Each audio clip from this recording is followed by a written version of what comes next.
Got a 02 325i here. Car's going for state inspection. Emergency brake needs to work. Okay. This one is slipping. This is a disc in a drum design, I believe. Yeah. Disc in a drum. There's a drum in here, which basically just like regular rear brakes on an older car, similar anyway. So basically, what you're gonna have to do is take the caliper off. I already loosened the bolts, and there's 2 bolts in the back here, kind of obvious. You need to take the caliper and the bracket off. Hold on.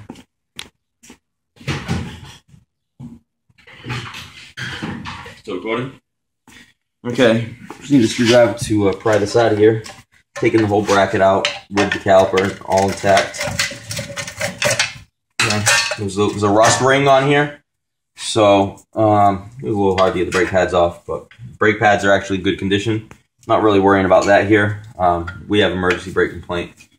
The car doesn't hold very well. I believe this side holds better than the other, but I have this side in the air, so I might as well take care of it now.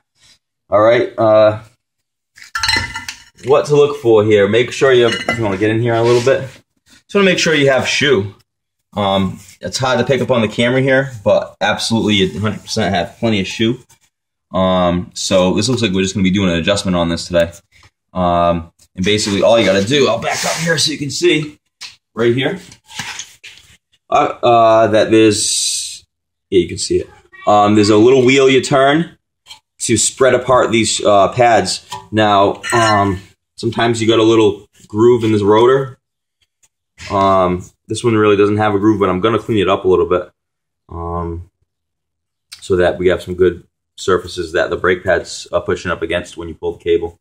Another thing to make sure, a lot of times what happens with emergency brakes is these backing plates rot out, okay?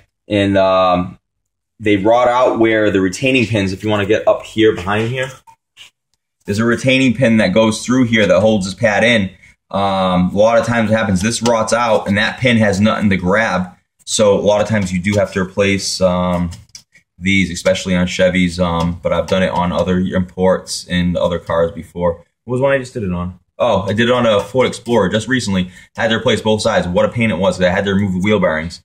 And if that had to happen on this, I'd probably have to do the same. Probably have to move the wheel bearing as well.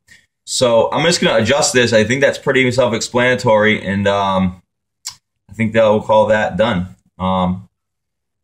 Just what you want to do is, like I said, adjust this, put the rotor back on, pull the e-brake, make sure you get really good tension on that, and make sure you're not dragging when you adjust this out, because if you're dragging, that's not good. You're going to be getting heat and bad gas mileage, pulling, all kinds of bad stuff you don't want.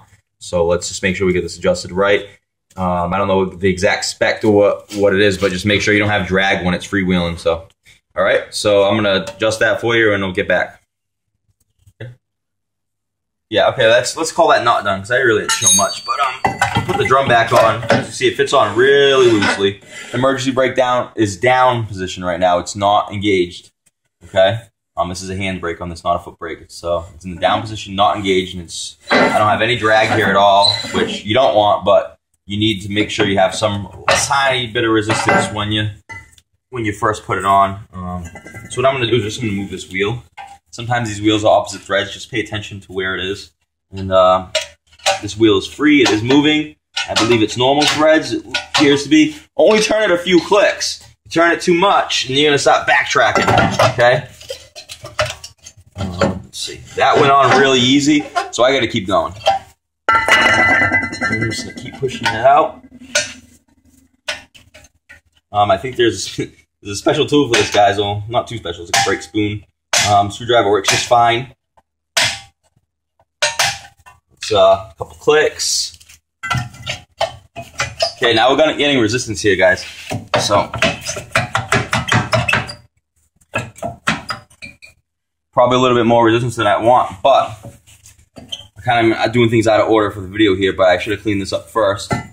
So I'm going to clean that up a little bit, and then I'm going to put that back on there. I probably already had a good adjustment once I clean this up, okay? So I'm going to clean that, and I mean, that's pretty much adjusted. I know that's going to be pretty good once I clean that up. All right, guys? Thanks.